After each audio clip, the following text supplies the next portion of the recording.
Before you scroll, hear me out. People keep calling it a generational curse. Like struggle just follows certain families. Like stress, barely making it, and living paycheck to paycheck is just inherited. But what if it's not?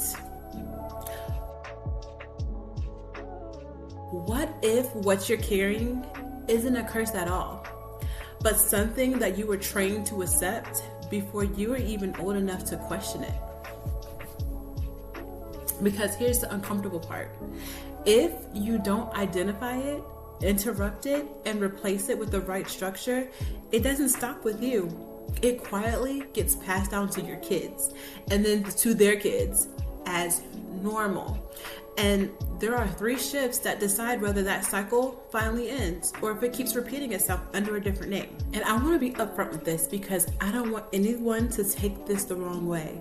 I'm not saying that you're lazy. I'm not saying that you don't work hard, because most people I know, they work very hard, but they're tired, they're trying, and they're surviving. But what nobody talks about enough is that hard work doesn't automatically undo what you were raised inside of. If you grew up around struggle, constant stress, money always being tight, people just barely making it, and you didn't grow up just broke, you grew up learning how to respond to money. What to expect, what to fear, what to accept. And when something gets learned early enough, it stops feeling learned. It just feels like reality.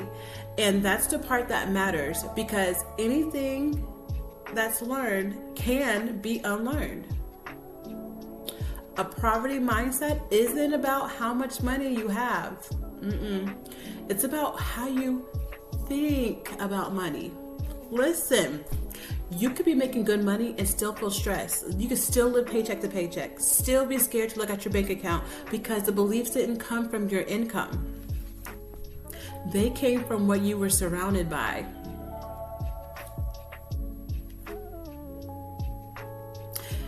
And it sounds like this. Money doesn't last anyway. Something always comes up. I can't save. I got too many bills. It's never enough. Everybody got to struggle. I'm not good with money. I'll start later. And the most dangerous one is, this is just how life is. Because when struggle feels normal, you stop questioning it. A lot of people call it a generational curse. That's what we were just trained to accept. Not because nobody wanted this for you, but because nobody showed you a different system. You were not behind because you're stupid. You're behind because you weren't taught a different way to operate. So when people say generational curse, what they're really saying is, I'm stuck in a cycle and leaving it to the next generation to figure it out on their own. That isn't the answer. It's time to break it. Some signs that you might still be operating inside the cycle and not even realizing is if you feel guilty spending money on education or growth, but you're comfortable spending it on things that disappear fast. And you know what I mean. You'll say, oh, I can't afford that certification. That's too expensive. I'm not paying into life insurance. But then turn around and buy $100, $200 pair of shoes, $100 to $500 wig, or something else that feels good right now. But after that feeling is gone, it's back to survival mode, paying bills, catching up, holding on, stressing again. No room to build, no space to breathe. The shift doesn't start with motivation. It starts when you decide, I'm done guessing. I'm going to learn how this system really works. Not get rich overnight, but stop self-sabotaging and stop repeating the same stressful cycle every month.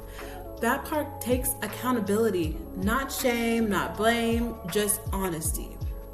Something changes when you stop living for bills and temporary pleasure and start thinking about your future or your children's future or your children's children's future, because once your time horizon shifts, your decisions start shifting too. Think about it. What does it really cost to spend all year waiting for one vacation week just to come back to a miserable life again by Monday morning. That cycle is exhausting, and once you see it clearly, you can't unsee it. And here's what happens when you shift. People watching you start to notice something different. Not everybody will understand it. Some people might even judge it, but you're not reacting anymore. You're building. And this is where we come in, because we don't just talk about the mindsets. We actually help families replace survival with structure, not with hype, not with the shortcuts, but with a system that makes progress repeatable, even on the hard weeks. So if you are ready to stop guessing and start designing something stable, that's the work that we do at the Legacy Vault Financial. And there's more we can talk about. So make sure you check out our next video, and remember this: cycles don't end with labels, they end with design.